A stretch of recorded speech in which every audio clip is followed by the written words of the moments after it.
Let's tank the Maiden of Vigilance in the Tomb of Sargeras on heroic and normal difficulty. Now this fight for the most part is pretty much a tank and spank with not too many mechanics to learn, but it's very easy to wipe on because any mistake can pretty much lead to a full raid wipe even in normal difficulty. So it's important that the full raid picks up these mechanics as quickly as possible. Now the main gimmick of this fight is the infusions, which are going to put debuffs on players randomly. So half your raid is going to get light infusion and the other half is fell infusion. And what you want to do is you want to stack each group up on one side of the boss, because you don't ever want to cross these fusions, because if you do, it's going to cause the players around to trigger unstable soul. And what this does, it's going to inflict 500,000 fire damage every 2 seconds, and after 8 seconds the target explodes, inflicting 1.3 million fire damage to all allies. The target and allies within 5 yards will also be knocked back. So you don't want to be proccing any more than the fight already gives you. So as I said, just keep an eye out for infusion. If you need to, get your raid on the pull just to stack on the boss. Wait for the cast to go out, which is pretty much immediately,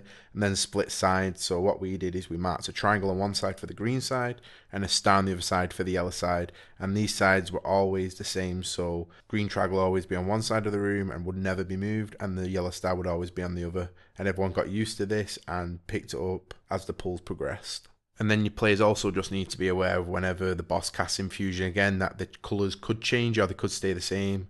And you just need to be aware that you may need to move to the other side. You do, however, get a grace period of a few seconds just to move, so you don't really need to worry too much about it. So that's like the main gimmick of the fight. There is another one, which is the unstable soul, which I briefly just touched on, where players will get marked with bombs on the head. And what you have to do if you do get this bomb in the head is the middle of the room is actually a big pit.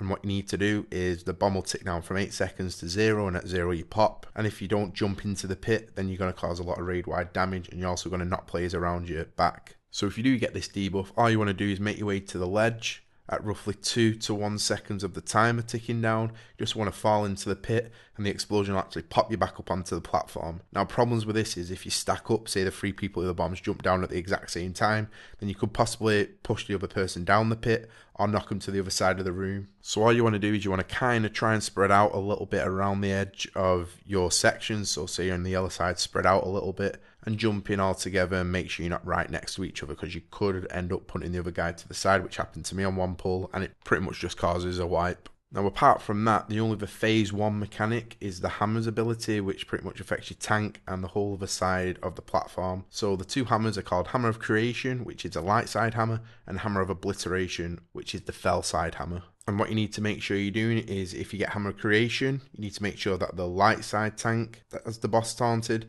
and faces the boss towards the raid, and that the raiders are in this to soak it.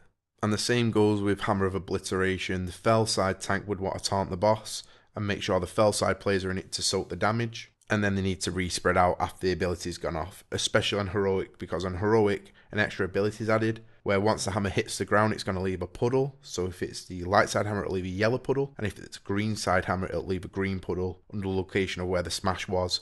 This only lasts for a few seconds, but while this puddle is active it's going to shoot orbs at the other side of the room, and obviously if this hits anyone they're going to cause the bombs to go off and pretty much wipe the raid. So players need to be aware of this.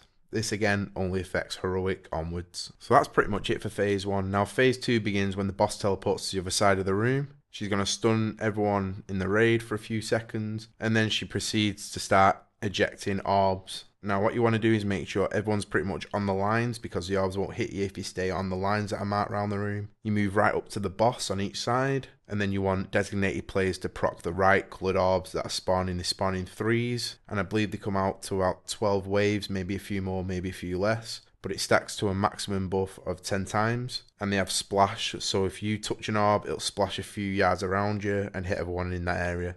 So if you're all stacked up in your groups and you have this one player who's good at like touching the orbs, we used our tanks, and then everyone gets 10 stacks, and then they just pump all the damage into the boss. Now once again, the light side want to grab the yellow orbs and the green side want to get the green orbs. Now for every orb you get, you're going to get an increased damage buff of 10% per orb and healing done by 5%. And once again, as I said before, it's going to stack up to 10 times. So the more orbs you get, the more damage you're going to do, the quicker you're going to burn the shield and the less raid damage you're going to take. So it's important you get this phase down and done correctly so that you're getting as many orbs on as many players as possible and you're putting as much damage into the shield as possible. Now once you get the shield down, infusion happens, your buffs might change and the fight repeats, and that's pretty much everything for Maiden of Vigilance. The only real tips I can give you is to just not worry about your DPS really. The DPS check isn't really that difficult, especially on normal and heroic. Just watch the mechanics, pick them up as quickly as possible, and always execute them 100% of the time. Make sure you're jumping in the pit correctly, try to spread if possible, but obviously sometimes you might not be able to. Dodge the swirls from the hammers, make sure you soak the hammers, and make sure you don't proc wrong orbs in phase 2. And that's pretty much everything for this fight. If you found my guide helpful, please like, comment,